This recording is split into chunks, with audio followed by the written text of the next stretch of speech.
A paz do Senhor Jesus. Eu sou o pastor Sérgio Sabella. Deus abençoe sua vida, sua casa e a sua família.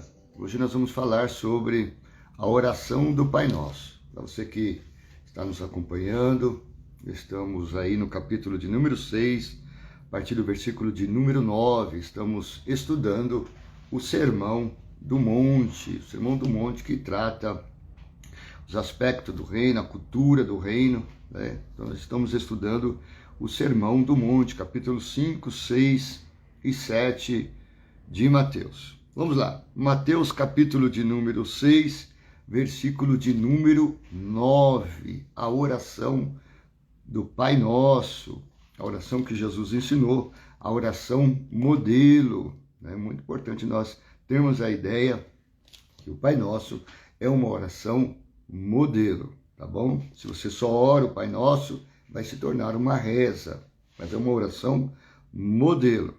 Vamos lá. Versículo 9. Portanto, vós orareis assim: Pai nosso que estás no céu, santificado seja o teu nome. Venha o teu reino, seja feita a tua vontade, tanto na terra como no céu. O pão nosso de cada dia dai-nos hoje. Perdoa as nossas dívidas, assim como nós perdoamos os nossos devedores. E não nos induza à tentação, mas livra-nos do mal, porque teu é o reino e o poder e a glória para sempre. Amém. Durante o Sermão do Monte, Jesus estava falando sobre oração, foi o estudo que nós fizemos ontem, e hoje entramos nessa parte onde Jesus ele vai dizer aos seus discípulos: olha, quando vocês forem orar, por que quando vocês forem orar? Porque o integrante do reino, aquele que faz parte do reino, que o reino foi implantado nele, ele vai orar, né? Então Jesus vai ensinar os seus seguidores, os seus discípulos, os participantes do reino, como orar, qual a visão, os aspectos da oração. E aí nós lemos aqui do versículo 9 ao versículo de número 13, a oração modelo, os aspectos. Agora nós vamos falar um pouquinho sobre os aspectos da oração. Então vamos lá. Nós vamos citando os trechos da oração e falando a visão, o aspecto, qual deve ser levado em consideração. Primeiro, ele começa dizendo: Pai Nosso, ou seja, ele quer ser o nosso Pai. Ele quer ser o nosso Pai. Isso é muito importante para nós. Por quê? Porque o relacionamento que Deus quer manter conosco é de pai para filho, de filho para o Pai, né? Nós podemos chamar ele de Senhor, nós podemos chamar ele de Deus, que realmente ele é Senhor, ele é Deus, mas nós devemos estreitar o nosso relacionamento com Deus. Quando nós tratamos ele de Pai, nós nos aproximamos mais de Deus. Algumas barreiras são quebradas, algumas coisas que nós não falaríamos para um Senhor, para um Deus, nós falamos para o Pai, para o Pai. Então, precisamos desenvolver esse relacionamento nosso com Deus, de pai para filho. Jesus mesmo disse: quando vocês forem orar, vocês digam Pai, Pai Nosso. Por que Pai Nosso? Porque Deus é Pai de todos. Deus não é Pai só de uma religião. Deus não é Pai de uma denominação. Deus é Pai de todos. Deus quer ser o Pai de todos. Então todos aqueles que vão invocar o nome de Deus, chamar Deus, conversar com Deus, você chame ele de Pai. Pai Nosso. Então o primeiro aspecto dessa oração de Jesus é que Deus é Pai, quer ser Pai, né? Algumas pessoas têm dificuldade com essa parte, porque não tiveram um bom pai, entre aspas, não tiveram pai, claro que tiveram, né? Senão não teria nascido, mas não viu a figura do pai em casa, ou um pai que maltratava a mãe, ou ele mesmo, a casa, então ele não consegue chamar Deus de pai por causa disso.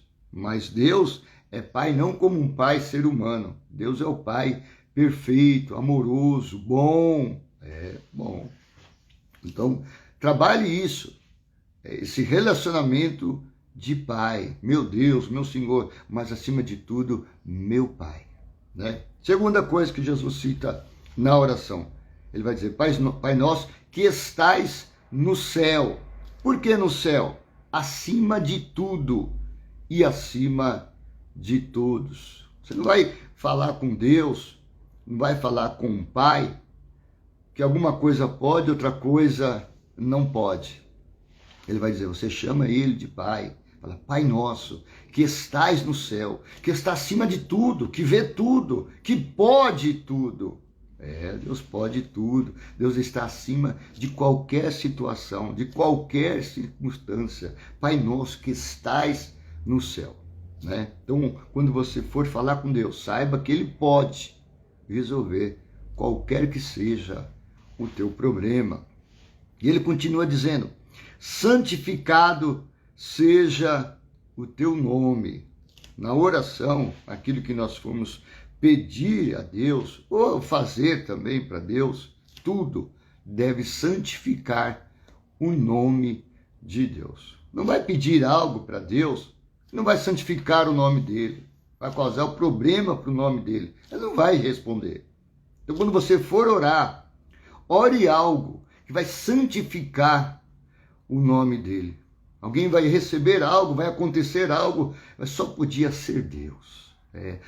Só Deus para fazer essas coisas. Né? Vamos lá. Ele continua dizendo, venha o teu reino. Esse ponto importante na oração, quando nós formos orar, devemos orar para que o reino de Deus seja implantado.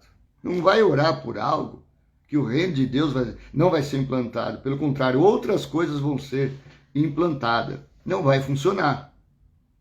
Né? A nossa oração é uma oração que faz com que o reino de Deus, pedimos para que o reino de Deus seja implantado. Deus comece a reinar naquela casa, naquela família, naquela pessoa, naquela situação. Senhor, implanta o teu reino na minha casa. Implanta o teu reino na vida do meu marido.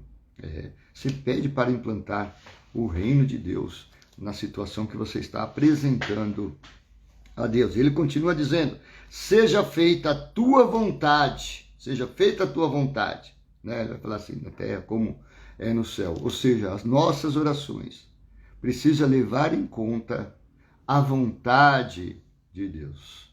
Eu tenho vontades, você também tem vontades, mas acima das nossas vontades, existem as vontades de Deus, porque Deus tem vontade para a sua vida, Deus tem vontade para a sua casa, Deus tem vontade para a sua família, Deus tem vontade para a sua esposa, vontade para o seu marido, vontade para o seu filho, vontade para os seus pais.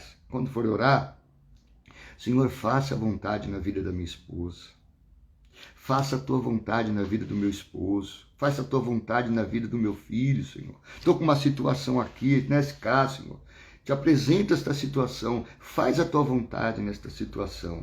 Então devemos orar, né? João vai dizer isso. Se pedirmos alguma coisa segundo a sua vontade, ele nos ouve. Então é preciso levar em consideração a vontade de Deus. Vamos lá. E ele vai dizer, pão nosso de cada dia nos dai hoje. Um aspecto da oração, devemos orar por nossas necessidades básicas. Ore. O Senhor sabe o que eu preciso. O Senhor sabe que eu tenho necessidade. Ele sabe. Mas Jesus está dizendo, no reino espiritual, no reino de Deus, precisa ser pedido. Sabia que tem coisas que Deus já poderia ter feito em nossas vidas, mas não fez ainda porque nós não pedimos, nós não oramos ainda? Então peça por suas necessidades. Na oração também existe um aspecto que ele vai dizer, perdoa as nossas dívidas, assim como nós perdoamos os nossos devedores. Há um momento na oração em que nós pedimos perdão a Deus pelos nossos erros, as nossas falhas. E também nós liberamos perdão para aqueles que nos têm ofendido. Tá bom? Continuando. E não nos induz à tentação, mas livra-nos do mal. Esse aspecto da oração, Jesus está dizendo, você ore por livramentos. Livre minha vida, livre minha casa, livre minha família. Você vai orando e Deus vai te dando livramentos. Vamos lá. Ele termina aqui dizendo, porque teu é o reino, o poder, a glória para sempre. Né? Esse aspecto da oração é onde nós louvamos a Deus e reconhecemos que Deus é o Senhor de todas as coisas, de tudo e de todos, tá bom? Então você vai louvar na sua oração. E no final ele diz, amém.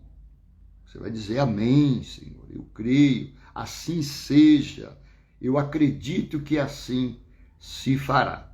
Então são os aspectos da oração. Algumas pessoas dizem, eu não consigo orar muito, porque você não divide a sua oração em pontos, né? Em situações. Faz uma oração, está pedindo, está falando, está intercedendo e faz uma salada. Então divida a sua oração. E eu aconselho você a começar pelo louvor. Comece pelo louvor. Tire um tempo para louvar a Deus, dizer o que Deus é para você. E esse é um aspecto muito importante para nós, porque as nossas igrejas estão perdendo essa visão de louvar a Deus. Alguém faz alguma coisinha e a pessoa diz assim, as palmas louvam ao Senhor. Biblicamente, isso não é correto. Hebreus vai dizer que louvor é fruto dos lábios e não das mãos. Nós temos versículo em Salmos que diz, aplaudir ao Senhor com palmas. Mas louvor é fruto dos lábios, que sai do coração, sai da mente. Vai dizer o que Deus é para nós, Deus é para você. Então na oração, tire um tempo para louvar a Deus. Comece louvando, dizendo o que Deus é para você. Né? Depois você tira um tempo para pedir perdão pelos seus erros, suas falhas, seus pecados, liberar perdão. Né? Depois você tira um tempo na sua oração para interceder, faça uma intercessão, pegue os nomes, hoje eu vou orar por tal pessoa, hoje eu vou orar por tal situação. Né? Gaste mais tempo orando, louvando, orando pelos outros do que por você mesmo. Depois você pede por você, pela sua casa, sua família. Então você veja que nós vamos, se nós colocarmos a oração em aspectos, né, em propósitos, nós vamos ver que vai nos faltar tempo para orar. Então, essa oração do Pai Nosso é uma oração modelo, tá bom? Então, guarde esse nosso estudo de hoje, passe para outras pessoas, né? Às vezes a pessoa está na igreja e fala assim, eu não sei orar. Eu não consigo orar muito. E aí você vai explicar para ela, você precisa orar em pontos, né? Em bloco do louvor agora, bloco do pedir perdão, bloco da intercessão, bloco da petição, bloco da gratidão. Agora eu só vou agradecer nesse momento de oração, eu vou agradecer. Então você vai vendo que vai faltar tempo, a sua oração ela vai se desenvolver para outro nível, né? E assim nós vamos alcançar bênçãos de Deus para a nossa vida e para outras pessoas também, em nome de Jesus. Amém? Deus abençoe sua vida, sua casa e a sua família, e assim nós vamos juntos aprendendo, crescendo na graça e no conhecimento do nosso Senhor e Salvador, Jesus Cristo. Amém? Deus abençoe.